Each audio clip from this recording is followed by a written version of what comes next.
입에는 찬양, 손에는 양날의 칼 이라는 제목으로 말씀을 묵상하도록 하겠습니다.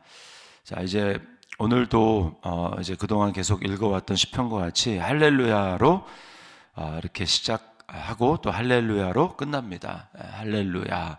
이제 할렐루야는 우리가 잘 알듯이 이제 할랄 이렇게 하면은 상대방을 칭찬하고 감탄하는 것을 얘기하는 겁니다. 할랄 이렇게 얘기하면 상대방의 장점 이런 거를 칭찬하는 거예요. 뭐 이렇게 우리가 아름다운 여인을 봤다 또는 잘생긴 남자를 봤다 그러면 와 이제 감탄하면서 뭐 이제 눈은 어떻고 막 이렇게 감탄하고 하면서 칭찬하지 않습니까? 그랑 똑같이 하나님에 대해서 칭찬하고 감탄하는 게 바로 이제 할랄인데 할렐루 하면 이제 여러 사람에 대해서 그렇게 하라라고 하는 명령이고 야 하면은 여호와를 얘기를 합니다. 그러니까 하나님, 여호와 하나님에 대해서 감탄하면서 칭찬하고 그렇게 하라라고 하는 이 명령이 바로 할렐루야라고 하는 겁니다.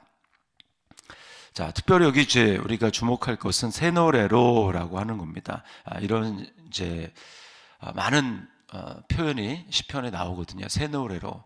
이 얘기는 맨날 새로운 곡을 작사 작곡해 가지고 만들어라 그렇게 하는 의미도 되겠습니다만 더 중요한 것은 우리가 똑같은 거를 하더라도 우리가 이제 새로운 마음으로 새로운 깨달음으로 더 깊은 고백을 가지고 그렇게 하는 것을 새 노래라고 할 수 있죠. 그래서 똑같은 노래지만 마음을 새롭게 하면 그 노래는 새로워지는 겁니다. 그래서 우리가 뭐 찬양 집회라든지 이런 데를 가게 되면 또 어떤 뭐 간증 집회라든지 이렇게 하게 될 때 내가 항상 불러왔던 찬양인데 그 간증과 고백과 또 여러 사람이 하는 특별히 또 은혜를 받게 될 때가 있잖아요. 그러면 똑같은 내가 아는 찬양인데 그 찬양이 새롭게 다가오는 경우가 있습니다.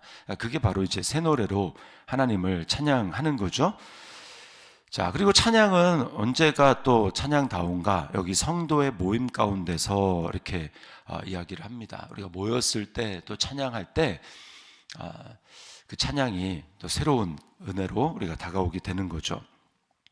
자, 그런가 하면 찬양은 어떻게 하라고 합니까? 3절에 보면 춤추며 소고와 수금으로 이렇게 이야기를 합니다. 춤추며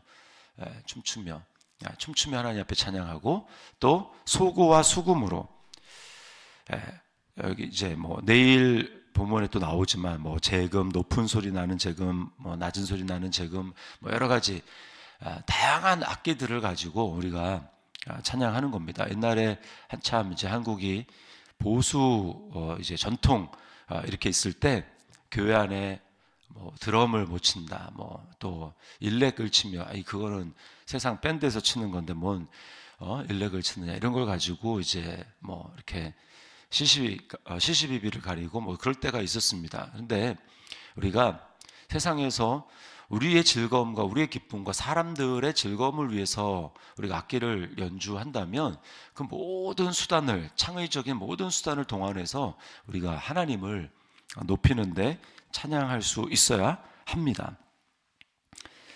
자, 그리고 이제 또 중요한 게 2절에 보니까 즐거워하며 이렇게 자기를 지으신 이로 말미암아 즐거워하며 그들의 왕으로 말미암아 즐거워할지어다. 찬양은 즐거움으로 해야 된다는 거죠. 즐거움은 자발성을 얘기를 합니다. 억지로 어쩔 수 없어서 그 누구의 강요에 의해서 하는 것이 아니라 내가 기뻐서 내가 즐거워서 찬양을 하나님 앞에 하는 것이죠. 하나님을 좋아하는 것입니다. 하나님을 좋아한다. 사랑한다라고 하는 것보다 좋아한다라는 것은 이렇게 자주자주 뭔가 이렇게 찾는다라는 것을 좀 의미하지 않습니까? 즐거워하는 거예요. 자, 그러면 하나님을 우리가 어떤 이유로 찬양해야 하는가? 하나님을 찬양할 이유는 자, 2절에도 얘기를 했지만 자기를 지으시니 또 그들의 왕으로 말미암아라고 이야기를 합니다. 하나님이 나를 지으셨기 때문에 나를 창조하셨기 때문에 하나님을 찬양해야 되는 거죠. 우리는 분명히 인간적인 눈으로 봤을 때 나를 지은 존재는 이제 부모님인 것 같습니다. 그러나 성경은 그 배후에 하나님이 정말 직접 손으로 빚은 것은 아담과 하와밖에 없고 그 이후에 태어나는 모든 사람들은 다 부모에 의해서 태어나는 것 같지만 성경의 고백은 아닙니다. 눈에 보이는 것 그 이상이 있다라는 거죠. 그래서 시편 139편에 보면 다윗이 뭐라고 고백합니까? 주께서 나를 못해서 나를 조성하셨다라고 이렇게 고백을 합니다. 그러니까 하나님의 전능한 손이 거기 개입해서 우리를 지으시고 빚으시는 거죠. 그래서 하나님을 찬양하라는 것입니다. 뿐만 아니라 우리 재창조라는 말도 있죠. 재창조. 내가 육신적으로 그렇게 만들어졌을 뿐만 아니라 무엇보다 내가 하나님의 자녀가 되도록 하나님께서 나에게 성령께서 말씀을 깨달을 수 있도록 하시고 또 주의 말씀이 복음의 말씀의 씨앗이 복음의 씨가 내 마음 가운데 떨어져서 성령께서 그것을 잘 품음으로 말미암아 내 안에 그것이 싹이 나게 해서 그래서 하나님의 자녀로 거듭나게 하신 것 이것도 나를 지으시고 창조하신 것이죠. 그래서 그 하나님 때문에 찬양하는 것입니다. 그리고 또 뿐만 아니라 그 하나님이 나의 무엇이 됩니까? 여기 왕으로 말미암아라고 했습니다. 그 하나님이 바로 나의 왕이세요. 나의 왕, 나를 다스리시고 나를 통치하시고 나를 가장 좋은 모습으로 될 수 있도록 나를 빚어가시고 다스려가시는 그런 왕이다. 그래서 우리가 하나님을 날마다 찬양하는 거죠. 우리는 그리스도 안에서 새로운 피조물이라고 고린도후서 5장 17절에 얘기를 하죠. 그래서 날마다 새롭습니다. 내 안에 계시는 하나님이 나를 날마다 말씀으로 또 주의 영으로 나에게 말씀하시고 나를 이끌어 가시기 때문에 우리는 날마다 우리의 겉사람은 낡아지지만 우리 속은 날로 새롭도다 이렇게 이야기를 하죠. 그래서 그 하나님 때문에 우리가 찬양하는 거예요. 그런가 하면 4절에 보면 이렇게 이야기하죠. 여호와께서는 자기 백성을 기뻐하시며 겸손한 자를 구원으로 아름답게 하심이로다. 여기 원래 원어에 보면 이제 왜냐하면이라는 말이 앞에 생략이 되어 있습니다. 왜냐하면 왜 하나님을 찬양해야 되냐면 여호와께서는 자기 백성을 기뻐하시고 겸손한 자를 구원으로 아름답게 하심이로다.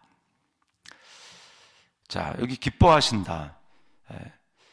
자기 백성에게서 우리에게서 하나님이 기쁨을 취하신다라는 겁니다. 하나님이 하나님 자신이 기뻐하시고 또 삼위 하나님이 함께 교제하심으로 즐거워하시겠지만 하나님은 특별히 하나님의 택한 백성들 가운데서 기쁨을 취하신다. 그러니까 우리를 보면 하나님이 기쁘신 거예요. 좋으신 겁니다.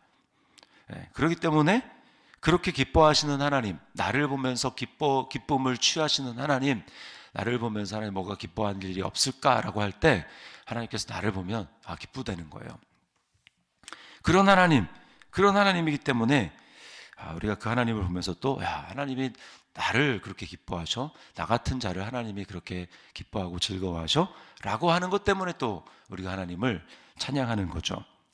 원래 우리는 하나님의 기쁨이 되는 존재가 아니었습니다. 하나님이 기뻐하는 대상은 하나님이 뜻이 이루어질 때 기뻐하시거든요. 하나님은 그걸 성경에서는 의라고 얘기합니다. 의. 그래서 하나님이 말씀하시면 말씀이 이루어진다. 그럼 하나님이 그걸 기뻐하시는 거예요. 그게 창세기 1장에 창조에 나타나지 않습니까? 그대로 되니라. 그러면 하나님이 기뻐하시는 거죠. 그런데 우리는 그대로 되는 존재가 아니었지 않습니까? 우리는 유난히 우리 인간만 그대로 되는 존재가 아니었는데 오직 이제 마지막 아담이신 예수 그리스도께서 이 땅에 오셨죠. 그리고 하나님이 예수님이 순종하시는 그 모든 모습을 통해서 특별히 예수님이 요한에게 죄인인 인간에게 세례를 받지 않습니까? 그러면서 예수님이 하시는 말씀이 이같이 우리가 하나님의 의를 이루는 것이 합당하다. 의. 아버지의 뜻을 이루는 거죠. 그렇게 할 때 주님이 세례받고 올라오실 때 뭐라고 하십니까? 하나님이 이는 내 사랑하는 자요 내 기뻐하는 자라 이렇게 말씀을 하십니다. 그리고 오직 그리스도 안에서 우리가 순종의 자녀가 될 때 그 말씀에 복종하고 예수님 앞에 무릎을 꿇고 그분을 나의 주 나의 하나님으로 왕으로 인정할 때 그때 하나님의 의가 우리에게 이루어지는 거죠. 우리가 하나님의 의가 되고 그래서 하나님이 우리를 의롭다라고 말씀하는 거예요. 여기 하나님의 기쁨이 있습니다. 우리도 동일하게 그래서 날마다 그리스도 안에서 하나님의 그 음성을 듣는 거죠. 내가 너를 정말 기뻐한다. 내가 너를 좋아한다. 내가 너를 사랑한다. 너를 볼 때마다 내가 기쁘다라고 주님이 말씀하는 것입니다. 그래서 에베소서 1장에도 그 기쁘신 뜻대로 우리를 예정하사 그리스도 안에서 하나님의 자기의 아들들이 되게 하셨다라고 성경이 이야기를 하는 겁니다. 그래서 우리가 그 하나님 때문에 또 역으로 또 하나님을 기뻐하고 찬양하는 거죠. 그런가 하면 찬양은 어떤 또 모습이 있냐면 여기 이제 겸손한 자를 구원으로 아름답게 하십니다. 이렇게 얘기를 합니다. 찬양하는 건 다른 말로 하면 겸손한 자가 할 수 있는 겁니다. 하나님을 칭찬하고 높이고 즐거워하고 기뻐하는 것, 이것은 겸손한 거예요. 나를 높이지 않고 하나님을 높이는 행위가 바로 찬양입니다. 우리는 이제 날마다 찬양하기 위해서 이제 만들어졌다고 성경이 얘기를 하죠. 그래서 지금 찬양하라, 할렐루야라고 하는 건 명령입니다. 날마다 하나님을 그렇게 수시로 찬양하고 높이는 거죠. 그것은 겸손이에요. 겸손. 하나님의 은혜와 사랑이 없으면 나는 무가치한 존재다. 내 인생에서 아무리 많은 것 가졌다 할지라도 하나님이라는 존재, 그리스도가 내 인생에 없으면 나는 아무것도 아닙니다.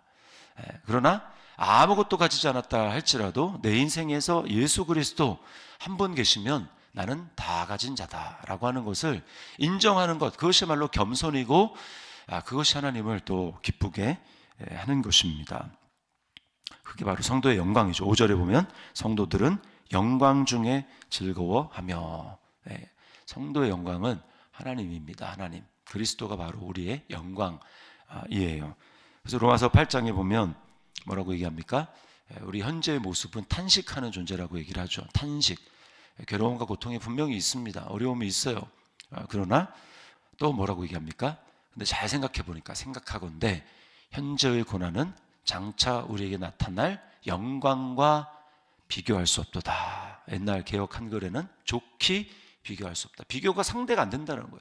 우리가 누리는 이 영광, 하나님 앞에 가지고 있는 이 특권, 이것을 생각할 때 내 현재 삶이 아무리 세상적인 기준으로 봤을 때 저주스럽고 또 혀를 찰만하고 이런 상황이라 할지라도 그 현재의 고난은 우리에게 나타날 그 영광에 비해서는 진짜 아무것도 아니다 라고 하는 거죠. 이게 바로 성도의 영광이라고 하는 것입니다.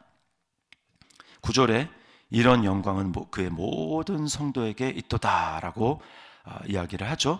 그러면 이 땅에서는 영광이 없나? 아닙니다. 이 땅에서도 영광이 있습니다. 무슨 영광이 있습니까? 오늘 보니까 세상을 심판할 권세에 대해서 이야기를 합니다. 7절, 8절, 9절입니다. 7절에 보니까 이것으로 뭇 나라에 보수하며 민족들을 벌하며, 8절 그들의 왕들은 사슬로 그들의 귀인은 철고랑으로 결박하고, 9절 기록한 판결대로 그들에게 시행할지로다. 자, 이게 성도의 권세라고 하는 거죠.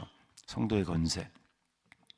성도의 권세는 두 가지입니다. 결론으로 요약하면 찬양할 수 있는, 하나님을 높일 수 있는 권세, 이거 아무에게나 주신 게 아니라 오직 하나님의 은혜로 말미암아 은혜를 은혜로 깨닫고, 특별히 우리 성령을 받아서 하나님이 베풀어 주신 그 은혜를 날마다 더 깊이 깨달아가면서 찬양의 깊이, 감사의 깊이도 더 더해가는 거죠. 이것은 성도의 영광이고 특권입니다. 그런가 하면 또 하나는 뭡니까? 여기 이제 6절에 그들의 입에는 하나님에 대한 찬양이 있고 그들의 손에는 두 날 가진 칼이 있도다. 두 날 가진 칼, 이게 뭡니까? 손에는 두 날 가진 칼. 두 날 가진 칼이, 성경에서 칼은 뭡니까? 성령의 검이죠. 성령의 검. 에베소서 6장에 성령의 검, 곧 하나님의 말씀. 하나님 말씀은 또 뭡니까? 에베소 4장 12절, 히브리서 4장 12절 말씀에 하나님 말씀은 살아있고 활력이 있어 좌우의 날선 어떤 검보다 예리하다. 좌우의 날선 검이 바로 양날의 검을 이야기를 하는 겁니다. 이게 바로 하나님의 말씀이라는 거예요. 그 하나님의 말씀이 우리가 예수 그리스도의 권세와 그 이름의 권세를 믿는 믿음으로 하나님의 여기 수많은 우리 가지고 있는 이 약속의 말씀을 입으로 선포할 때 그것이 능력이 됩니다. 그것이 힘이 됩니다. 예수님이 마귀에게 시험을 받으실 때 광야에서 다 기록되었으되 이렇게 말씀을 하시죠. 그로 다 마귀를 물리칩니다. 특별히 마태복음 4장 10절 11절을 보면 사탄아 물러가라 기록되었으되 주 너의 하나님께 경배하고 다만 그를 섬기라 하였느니라. 이에 마귀는 예수를 떠나고 라고 기록을 합니다. 이게 바로 성도의 영광이고 성도의 특권, 성도의 권세입니다. 그래서 우리는 이 땅 가운데 딱 두 가지로 요약을 하면 입에는 찬양, 손에는 하나님의 말씀, 그것을 믿음으로 날마다 선포하며 나갈 때 그것이 우리의 재산입니다. 그것이 우리의 특권입니다. 그것이 우리의 영광입니다. 그리고 바로 그런 존재가 성도다.